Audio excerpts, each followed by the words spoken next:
There's a big difference between realizing and actualizing your potential, and not knowing the difference is the reason you're not achieving what you could be. I spent all of last year realizing my potential for a marathon PR. I ran 12 marathons in 12 months, a 50K, a 75K, and 5 of those marathons in 5 days. But it wasn't until Boxing Day, with only 5 days left in the year, that I realized any of that potential with the marathon PR attempt. I want to take you inside my head through one of the most painful experiences of my life, realizing this year's worth of marathon potential, in the hope that it unlocks whatever's stopping you from taking action and bringing your potential into reality. So I've talked a lot about realizing and actualizing potential, but what does that actually mean? What is realizing your potential? When you're realizing your potential, you're investing your time and energy into improving the options that you have available to yourself, the opportunities that are on offer. Okay, so what's actualizing potential? Well, actualizing your potential is making a decision. It's choosing one of those opportunities, one of the options, sometimes at the cost of all the others, and pursuing it, taking action towards it so you get some sort of result. You bring that potential into reality with the action you take. Most people love realizing potential. They love building up this big list of opportunities and options that they have. And they love it so much that they never actually cash it in. They never actualize any of that potential into reality. If you're one of those people, it's the reason that you're not achieving what you're capable of. There's realized potential that you haven't actualized. Now, I'm not some special case. I'm not immune to this trap. It's true for me too. I spent 24 years running on and off, never really consistently putting enough action in to actually build up any potential. And then last year, I committed to making running a priority, and I built up quite a lot of potential. I ran 12 marathons in 12 months, the 50K, I spent 8 hours running a 75K. 5 of those marathons were in 50 days. I had spent a year unlocking, realizing all of this potential for what a marathon PR could be for me. But I put it off. It was really nice just building up this list of options, these opportunities that I had, this list of proof that I had all of this potential. But that's all it was. It was just potential. It wasn't until Boxing Day, nearly at the end of the year, that I decided I was going to actualize any of it. Across the road from the same grass athletics track that I had run around all of my athletics carnivals as a primary school kid, that I decided I was going to actualize this potential. That I was going to spend 3 hours and 18 minutes at 90% of my max heart rate, running as fast as I could. It was horrifically painful, both physically and mentally. It landed me in hospital 2 days later. But if I had to do it again, I would. I would rather empty the tank, leave 100% out on the track, and answer those questions and actualize all of that potential and deal with the consequences. Okay, but how do you start? How do you go from realizing your potential to actualizing it, to bringing it into reality? It just starts with a decision. You have to make a commitment to one of these opportunities. It sounds easy, but it's actually really hard because it's so tempting just to keep building up the potential that you have, the opportunities and the options that are available to you. And you're putting off this fear of failure. By not making a decision and actually choosing to pursue any of these opportunities, you're never risking the chance that it will fail. And it's so tempting just to keep building your potential, to keep giving yourself more and more opportunities that are slightly better. But none of it's real. You haven't actualized any of it. It's not in reality. All it is still potential. At some point, you have to cash it in and make a decision. And hey, I spent a whole year just building potential. It wasn't until Christmas Day, with only 6 days left in the year, that I decided to cash in a year's worth of marathon potential. 12 marathons, over 100 hours of running. It wasn't until Christmas morning at the breakfast table with my family that I pulled the trigger and I actually committed to making a PR marathon attempt on Boxing Day. Now, other than the fear, there's also a level of selfishness that comes with actualizing your potential.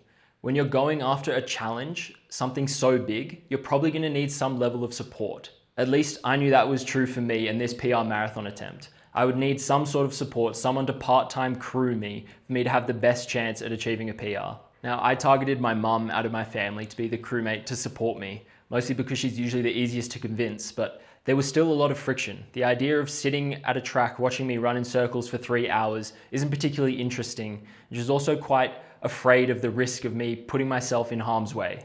The hospital visit 2 days later is more proof that mother's instincts are usually right. But the important thing here is that there's going to be a lot of internal friction with this decision you're making to actualize your potential.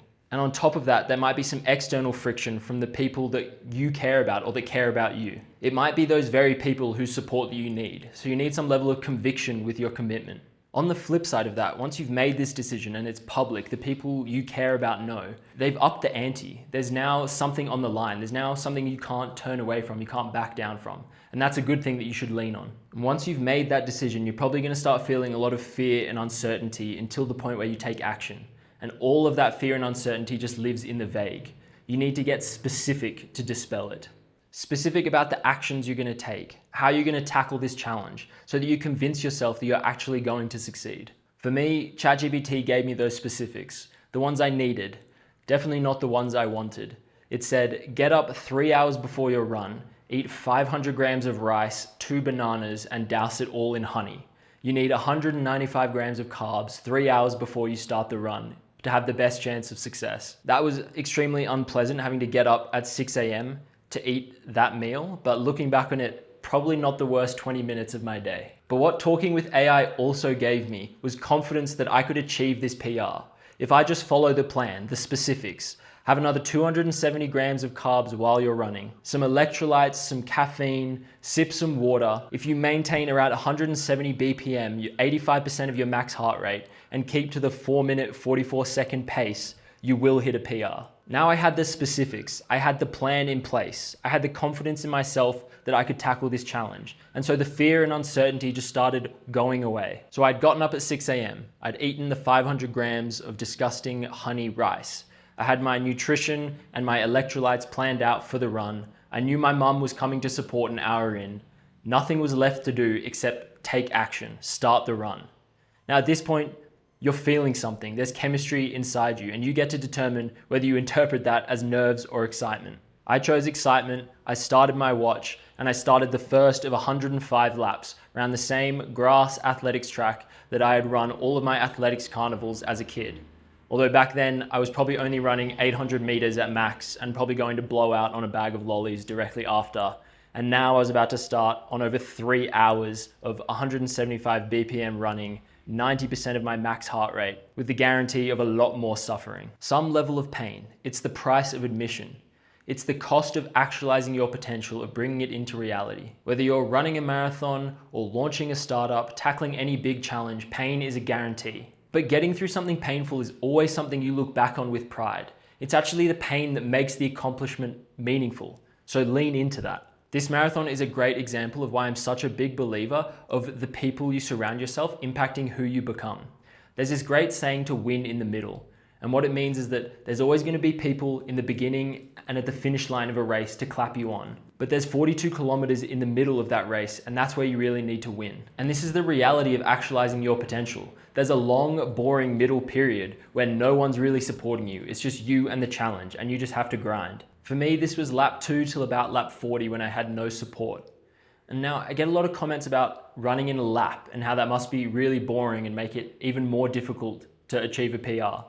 But in reality, it's really the elimination that helps. I'm already thinking about nutrition and pace and hydration and breathing. They're just eliminating having to think about surface changes or directions or a point where I'm turning around. Means that I can focus on controlling the things that are going to help me get a PR. And really, it's quite relaxing to not have to worry about these things. It's a real testament to using elimination as the first lever to pull, to concentrate on the things that you can control and get the best result possible.